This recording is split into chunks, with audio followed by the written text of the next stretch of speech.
ఓం విశ్వకర్మణే నమః. Welcome to Rambabu Vardarshini channel. ఈరోజు మనం ఒక స్థలం కొనేటప్పుడు కొన్ని విషయాలు గమనించాలండి. అవి ఏంటో చూద్దాం. స్థలం కొనేటప్పుడు ముఖ్యంగా ఉత్తరం 0 degrees ఉండాలండి. అంటే తూర్పు 90 degrees ఉండాలి. అంటే పర్ఫెక్ట్ సైట్ అన్నమాట. అలాంటిగా ఉండాలి. ఆ స్థలం నైసర్గిక వాతావరణం అంటే చుట్టుపక్కల ఉన్న కొన్ని ఇబ్బందులు ఉంటాయి మనకి, అది ఇబ్బందులు లేకుండా బాగుండాలి.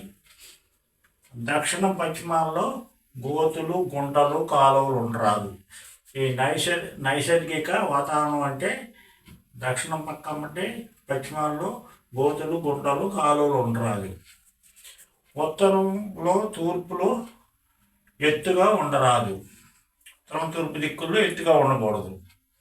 కొండలు, చెట్లు, ఇప్పుడు చెట్టు అన్నాం అనుకోండి, ఒక రావి చెట్టు ఉంటుంది, ఒక 100 సంవత్సరాలు అవుద్ది, దాన్ని మనం ఏం చేయలేము. అంచేత ఇలాంటిది ఉండకూడదు అనమాట. డ్రైనేజీలు పెద్ద పెద్ద డ్రైనేజీలు ఉంటాయి. మామూలు మన ఇంటి ముందు ఉన్న డ్రైనేజీలు ప్రాబ్లం కాదు. ఉత్తరం తూర్పు పల్లంగా ఉంటే మంచిది.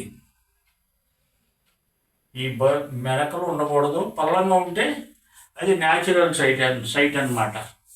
న్యాచురల్ అంటే ఆ ఉన్న వాతావరణం మనకి చక్కటి వాతావరణం ఉన్న సైటు.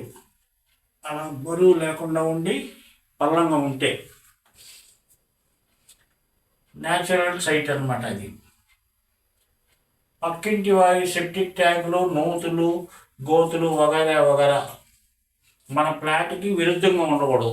సపోజ్ మనకు దక్షిణం పక్క వాళ్ళకి ఉత్తర ఈశాన్యం, ఉత్తర వాయువు సెప్టిక్ ట్యాంక్ కానీ ఉత్తర ఈశాన్యం నీరు కానీ ఉందనుకోండి, అది మనకి దక్షిణ ఆగ్నేయం, దక్షిణ అయితే సెప్టిక్ ట్యాంకు ఇలాంటివి మన మీద రియాక్షన్ వస్తాయి.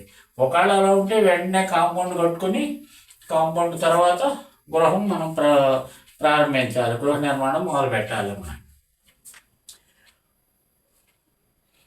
అదే మనం ముందు తూర్పు కానీ ఉత్తరం కానీ వేరే వాళ్ళ ఫ్లాట్లు ఉన్నాయనుకోండి, అవి పల్లంగా ఉంటే మనకు మంచిది.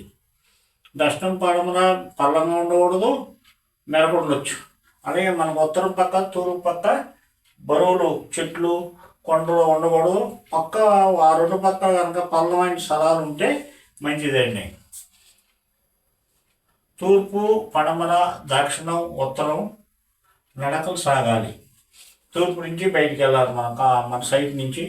ఉత్తరం, పడమర వాయువు, దక్షిణాగ్నేయం ఈ నడకలు సాగితే మంచిదండి.